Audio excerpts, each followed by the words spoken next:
전미 예수님, 오늘은 연중제 23주일입니다. 성부와 성자와 성령의 이름으로 아멘.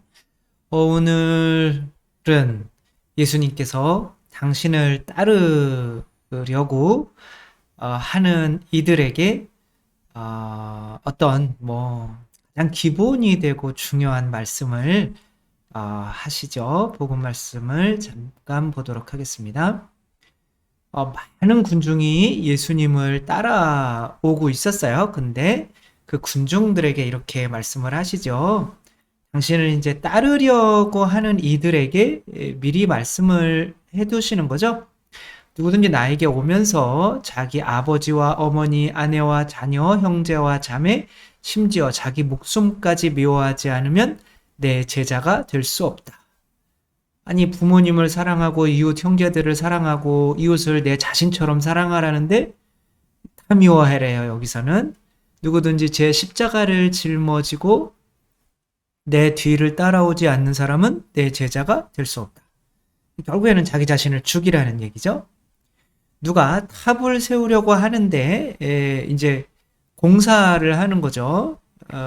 그 공사를 마칠 경비가 모자라면서 그것을 시작하면 우리가 막 어디 여행 다니다가 보면 리조트 같은 거 이렇게 짓다가 말고 버려진 것들이 많이 있잖아요.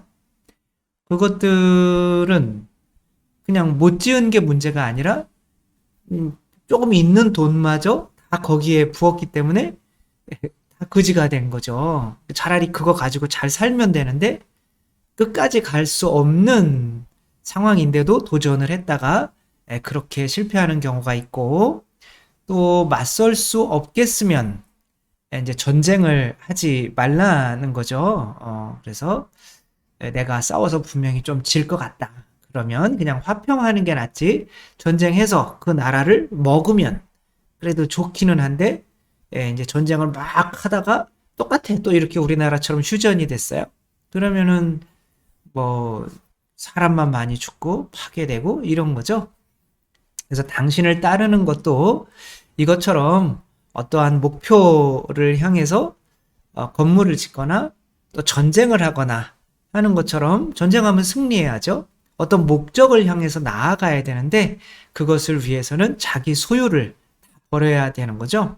33절이 제일 중요한데, 보면 이와 같이 너희 가운데에서 누구든지 자기 소유를 다 버리지 않는 사람은 내 제자가 될 수 없다. 자기 소유를 다 버리라는 거는 그냥 십자가에 자기 자신을 못 박고 죽으라는 얘기죠. 내 생명도 내 소유인 거고, 어떻게 보면 또 내 가족, 친척, 인지는 뭐죠? 아무튼 그런 꼭 재물이나 뭐 이런 것만이 소유가 아니라 그냥 내가 죽지 않으면은 안 되는 이런 상황인 거죠. 예수님을 따르다가 자기 소유를 다 버리지 못해서 큰 낭패를 봤던 오빠가, 형제가 있죠. 가룟 유다인 거죠. 소금통도 엎어버렸네요. 이 유다가 돈주머니를 쥐고 있죠. 그러니까 이런 욕심을 버리지 않고 예수님을 따르는 것은 이제 불가능하다. 그런 말인 거죠. 우리가 또 인생에서도 많은 어, 목표를 세우고 가잖아요. 인생에서도 성공해야겠다.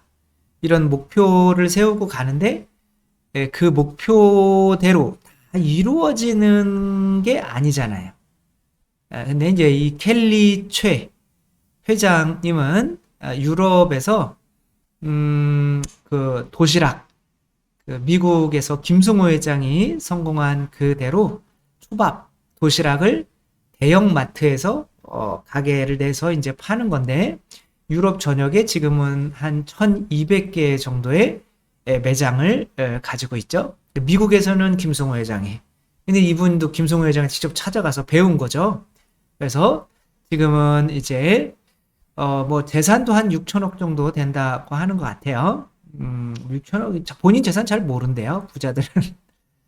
근데 이분이 40살 먹을 때까지는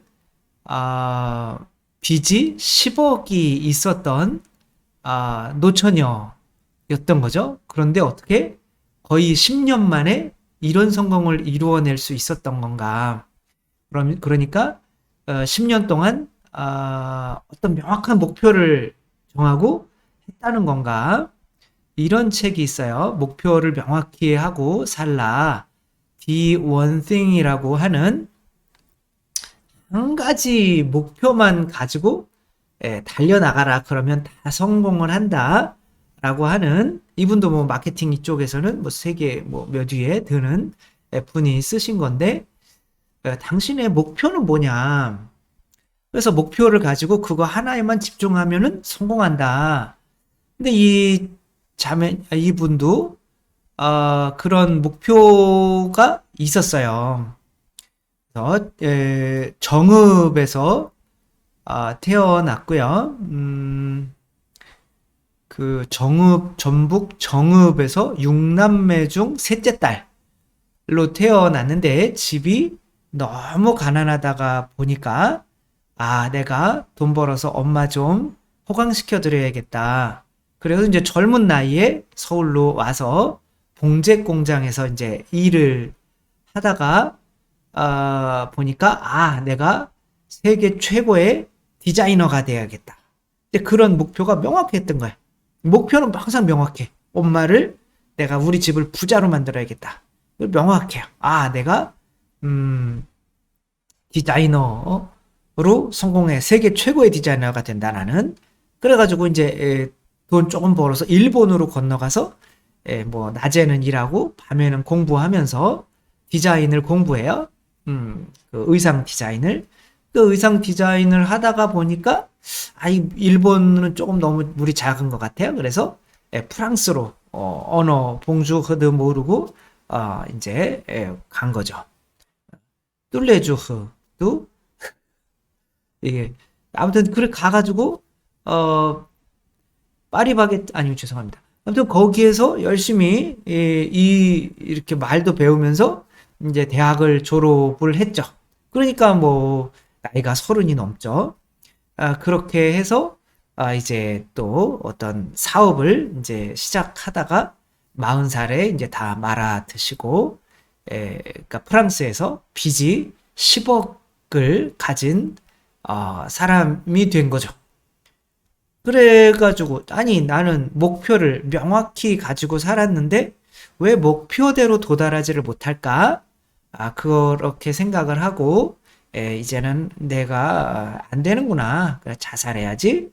그러고 있는데 이제 자기가 처음 목표가 그래도 엄마 호강시켜 드리는 거였잖아요. 그래서 또 거기 계신 엄마가 얼마나 마음 아파하실까? 그래서 이제 다시 마음을 잡은 거죠. 도대체 내가 목표를 이렇게 정하고 열심히 달리는데 죽어라고 뼈 빠지게 달리는데 결혼도 안 하고 도대체 왜 나는 이 목표에 도달을 하지 못하고 부자가 된 사람들은 왜 저렇게 부자가 되는 걸까? 그제서야 안 거예요. 자기가 목표가 명확하지 않았던 건 아니에요.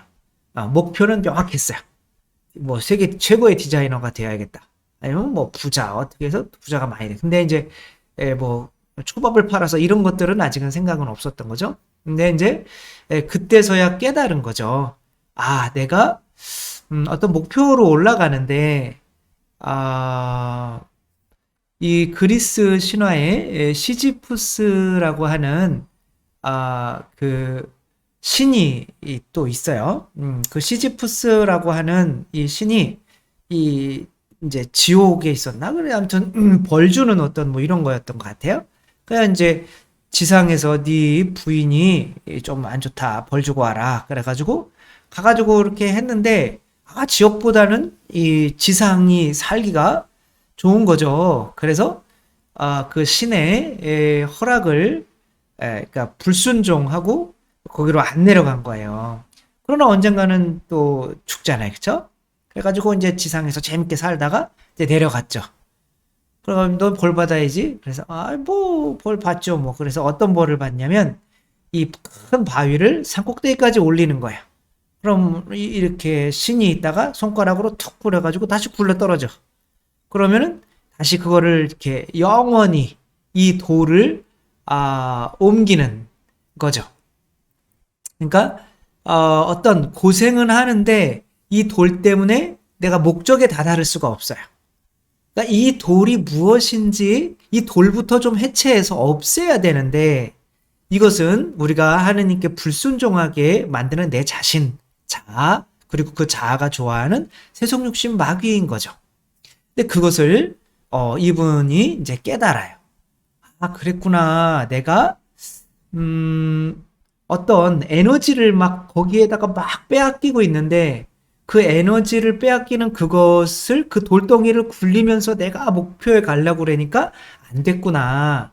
그래서 이제 딱 그때 세 가지를 이제 끊으려고 해요. 음, 저도 보면서 가슴이 뜨끔했는데 첫 번째 끊으려고 했던 것은 술이에요. 그래서 술. 그래서 그녀는 이제 이렇게 이야기를 해요. 사실 저는 사업을 시작할 때부터 술을 끊었어요. 제가 술을 마시지 않겠다고 결심한 이유는 술을 마시고 실수해서가 아니었습니다. 단지 술을 마시는데 빼앗기는 시간이 너무 아까웠기 때문입니다. 그게 바위가 그런 거죠. 그때 저의 직업은 민박집 주인이자 가이드였습니다. 게다가 동시에 켈리델리 사업도 준비 중이어서 그 초밥 사업을 이제 지금 막 시작하려고 하는 거예요. 몸이 두 개라도 부족할 지경이었습니다. 그래도 따져보았습니다. 한 번 술을 마시면 최소 2시간 이상이 소요되었습니다. 그리고 일주일에 3번이면 6시간입니다. 이 시간에 저는 정말로 아까웠습니다. 그 뒤로 저는 술을 한 모금도 마시지 않았습니다. 제가 잘 따르던 선배 언니는 저를 놀렸습니다. 뭐라고 놀렸냐면 켈리야, 보통 사업을 시작하면 거래처 사람들하고 술 마시고 친분을 쌓기 시작하는데 너는 반대로 술을 끝내. 그 배짱은 도대체 어디서 나온 거냐? 보통 사업을 하고 또 저희 사제도 마찬가지인 거죠. 술을 안 마시면 이제 사목이 안 돼요. 그 술 사목이라고 하잖아요. 네, 그런 게 다 이제 술을 마셔야 또 인간관계도 되고 그런데 이분은 내가 에너지 빼앗기는 게 바로 술이야 라고 생각한 거죠. 저는 인맥에 연연하고 싶지 않았습니다. 오직 실력으로 승부하고 싶었습니다. 하지만 이런 생각을 지킨다는 것은 쉽지만은 않았습니다. 사업을 진행하면서 아무리 노력해도 빚만 늘어나고 직원들 월급날이 다가오는 게 두려웠습니다. 그때 딱 소주 한 잔만 마시면 살 것 같았습니다. 술을 좀 마셔본 분인 거죠. 어떤 때는 눈을 뜨고 있는 것조차 너무 괴로울 때가 있었습니다. 정말 그럴 때는 술 한 잔이 간절했습니다.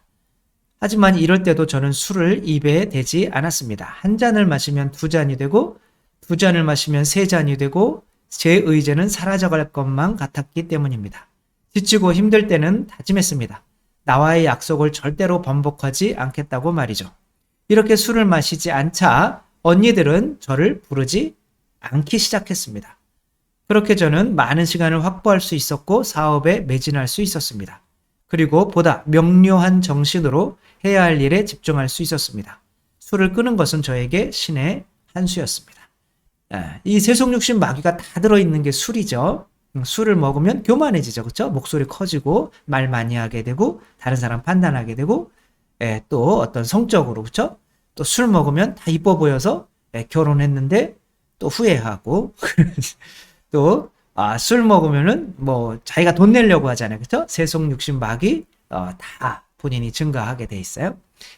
포기했던 두 번째 습관은 드라마와 게임을 벌이는 일이었습니다. 이 드라마와 게임은 이제 게임이라고 하는 건 이제 이기는 거, 교만을 자극하는 거고 드라마라고 하는 거는 뭐 그것도 다 자극하는 거지만 특별히 또 뭐 이렇게 애정이 섞인 또 이런 드라마는 또 성적인 것도 자극을 하죠. 자기 관리의 기본은 불필요한 시간을 줄이고 스스로 발전시키는 시간을 갖는 것입니다. 그 당시 저는 시간이 조금만 여유가 있어도 드라마를 보거나 게임을 하곤 했습니다. 이 두 개의 문제는 한번 시작하면 멈출 수 없었다는 것이었습니다. 하지만 제가 아는 성공한 사람들은 철저하게 자기 시간을 확보했고 그 시간에 책을 읽는다는 것을 알았습니다. 그래서 저도 이제 여기 와서 이제 책을 특별히 하느님이시여 사람이신 그리스도의 시를 읽히기 위해서 노력하는데 잘 안 읽으셔가지고 제가 단톡방을 만들어서 하루에 한 이제 문장씩 올리라고 이렇게 느낀 거 이렇게 그 책 안에 있는 거를 올리라고 했는데 너무 잘하시더라고요. 쭉쭉 읽어 나가시고 계셔요. 저희 사목위원회는 그들 시간의 활용법은 저와는 완전히 달랐던 것입니다. 요즘 사람들에게 특히 SNS는 너무도 많은 시간을 소모하게 하는 것 중 하나입니다. 그래서 저도 카톡을 하루에 거의 한 번만 딱 그냥 몰아서 그렇게 해요. 너무 많으니까. 그래도 뭐 30분, 1시간이 소요되니까. 그렇지만 짧게라도 이제 대답을 하려고 노력하는데 계속 그렇게 올 때마다 할 수는 없는 일인 거죠. 이런 것들의 특징은 맺고 끊는 게 어렵다는 것입니다. 한번 빠져들면 한두 시간이 순식간에 사라져 버리죠. 자신의 사업이나 개인의 발전과 직결되어야 있다면 괜찮아요. 하지만 오락적인 요소가 크다면 분명 좋은 시간 활용법은 아닐 거예요. 많은 시간을 소모하게 될 겁니다. 그렇기 때문에 시간 확보를 위해서라도 SNS 사용 시간을 줄이고 그 시간에 자기 개발을 책 읽으라는 거죠. 그렇죠? 하는 게 좋습니다. 우리 SNS 보통 사용 시간이 이제 평균이 한 3시간 반 정도라고 해요.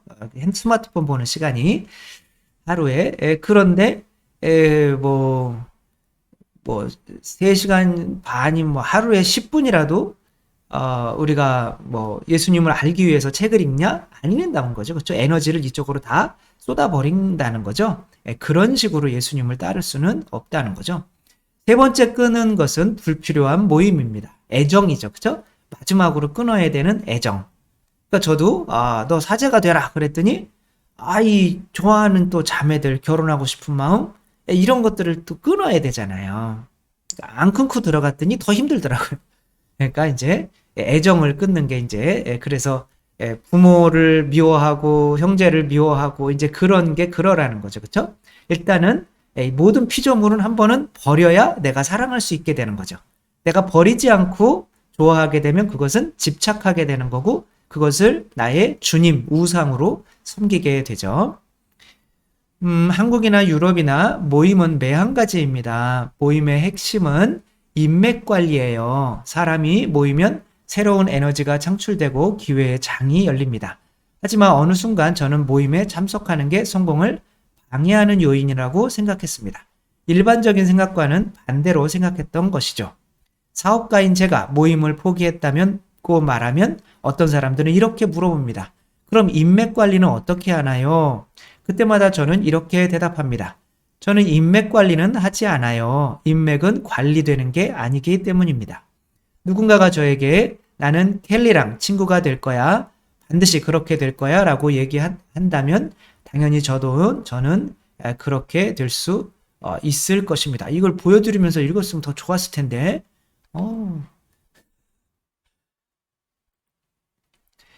네. 저는 사람 만나는 것을 좋아하고 새로운 친구 사귀는 것을 좋아하기 때문이죠. 하지만 누군가가 저를 인맥관리 대상으로 생각한다면 저는 그 사람에게 관리되고 싶은 마음이 추호도 없습니다.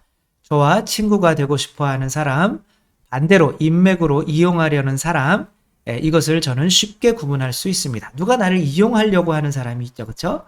그래서 만나려고 하는 사람에게 시간을 뺏긴다는 거는 이건 어마어마한 손실이라고 할 수 있죠. 이것은 직감적으로 느낄 수 있는 부분이에요. 누구나 느낄 수 있습니다. 그래서 저는 인맥을 관리하지 않아요. 저는 성공을 위해서 이렇게 3가지를 끊어냈습니다. 이제 유튜브 채널 동기부여학과에 이렇게 나온 이야기인 거죠. 나는 자주 죽고 싶었고 정말 가끔 살고 싶었다. 이런 책이 있죠. 아른힐 레우뱅이라고 하는 분이 어렸을 때 이제 나를 이끌어줄 수 있는 사람이 이제 아무도 없는 거예요. 외로운 거죠. 그때 나를 이끌어줄 수 있는 유일한 사람은 내 안에 있는 자아. 그러니까 생각을 많이 하게 된 거죠. 그러니까 내 자아가 너무 고마운 거죠. 그러니까 버릴 수가 없는 거야. 그 자아를. 그러니까 이 자아가 이 자아는 자기가 하느님이 되어야 되기 때문에 내 안에서 이것저것 시키죠. 시키려면 불만족을 해야 시킬 수 있잖아요. 너를 그래서 이제 완벽주의자들은 대부분은 자아가 강한 사람인 거죠. 그래서 너는 숙제를 한 번 더 해야 돼. 이거 중요하지도 않은 건데 새벽 4시까지 하다가 아우 바보구나 막 이렇게 자기 머리를 치고 있는 거예요. 넌 벌 받아야 돼. 네 머리 쳐 그랬는데 자기 자신이 치고 있는 거죠. 그러니까 내가 왜 이랬을까 이런 게 이제 미쳐가는 전조 증상인 거죠. 자아가 그렇게 나를 비난하는 거죠. 안에서 일도 시켜주면서. 근데 내가 자아를 긍정하고 있으니까 그게 이제 문제인 거죠. 이 세상에서 인간으로 살아갈 수가 없게 되는 거죠. 자아를 긍정하게 되면. 그래가지고 이제 점점 화장실에서 머리 주워받고 아니면 화장실 변기 물을 또 먹고 나중에는 이제 독방에 갇혀서 벽지 뜯어먹고 이제 허하잖아요. 아무리 먹어도 배고프잖아요. 이 자아가 자꾸 먹어라. 그리고 너는 벌 받아야 돼. 그러니까 깨지는 것만 있으면 뾰족한 것만 있으면 이제 여기 커서 자해를 하려고 하고 하니까 이제 근데 이제 이분이 이제 10년 만에 그 조현병을 극복하고 세상에서 공부를 해서 오히려 그런 그 정신과 의사 유명한 의사가 되게 된 이유는 이제 엄마가 집에 갔더니 엄마는 다른 사람은 깨지는 잔으로 주지 않는데 엄마는 오랜만에 온 딸을 위해서 이렇게 그 커피를 그 저기에다가 준 거죠. 그 깨지는 유리잔에다가. 그러니까 다른 사람들은 나를 안 믿어서 이렇게 하는데 그 엄마가 믿어주니까 너무 고마운 거죠. 혹은 이제 새로운 의사가 그 사람 너는 이 사람은 절대로 나아질 수가 없어 그랬는데 그 새로운 의사는 나아지는데 굉장히 오래 걸리겠는데 그러니까 나아질 수 있다는 거죠. 그 희망을 주는 거잖아요. 그러니까 경찰관은 이제 횡단보도가 절벽 같은 거예요. 못 가고 이렇게 막 머리 주워받고 막 이렇게 하고 있는데 사람들이 신고하니까 경찰이 와가지고 다른 사람은 막 수갑 채워서 데리고 왔었는데 이제는 경찰이 그렇게 안아주면서 좀 가자. 갈 수 있어. 넌 할 수 있어. 이렇게 그러니까 사랑과 믿음과 희망 이것 예수님이 주시는 거잖아요. 그러니까 내 자아를 버리게 되는 거죠. 그 선장을 버리게 된 거죠. 내가 지금까지 너를 왜 따라왔냐 이러며 그러니까 네 자신을 버리지 않으면 나를 따를 수가 없다 아는 거죠. 예수님을 따르는데 그 유일한 방법은 예수님을 따르서 예수 그리스도처럼 되는 게 우리의 목표이긴 하지만 그것이 내 자신을 돈에 대한 욕심, 성적인 욕심, 육체적인 욕심, 그 다음에 교만해지려고 하는 그런 지배욕, 이런 것들을 명예욕, 이런 것들을 버리지 않으며 예수님을 따르려고 하면 예수님을 따르는데 아까 시지푸스의 이것처럼 결코 그 목적지에는 도달할 수가 없다. 천당 간다는 걸까요? 지옥 간다는 거? 지옥 간다는 거죠. 그래서 우리 아이들에게도 도대체 아이들의 그 목표가 내 자아를 세속육신 마귀를 이 분처럼 죽이는 목표가 아니라면 내가 아무리 목표를 명확히 세워도 그 목표는 이루어질 수 없다는 거 생각하면서 뭐 이 세상에서의 또 목표도 있잖아요. 그렇죠? 예수 그리스도를 증언하기 위해서 뭐 저와 같은 목표는 뭐 제2의 아구스티노스, 제2의 토마스 아퀴나스 이후에 안 나오잖아요. 저밖에 없는 것 같아서 어, 그래서 아무튼 그렇게 교리를 다시 현대에 맞게 그렇게 사람들이 쉽게 이해할 수 있는 이제 그런 식으로 체계화하는 게 저의 목표인 거죠. 그러나 제가 이렇게 먹고 마시고 놀고 하고 있는데 어떡하죠? 그런데 그런 거를 이제 조금씩 더 끊어 나가지 않으면은 그 목표에 도달할 수가 없는 거죠. 우리도 예수 그리스도께서 우리에게 원하시는 목표, 뭐 예수 그리스도처럼 되는 게 격이지만 각자에게 또 만들어진 게 다 다르잖아요, 그렇죠? 사람은 이 마이크도 만들고 옷도 만들고 여러 가지로 있잖아요. 하느님도 우리에게 각자 필요한 어떤 목적대로 만드셨는데 그 목적이 무엇인지 잘 깨닫고 그 목적을 다 이루어내고 예수님께 가기 위해서 우리들이 에너지를 모으려고 하는 내 자신을 끊는 그 노력을 동시에 해나갈 수 있었으면 좋겠습니다. 주님께서 여러분과 함께 전능하신 천주 성부와 성자와 성령께서는 여기 모인 모든 이에게 축복을 내리시어 길이 머물게 하소서. 주님과 함께 가서 복음을 전합시다. 하느님 감사합니다. 성부와 성자와 성령의 이름으로 아멘. 감사합니다. 사랑합니다.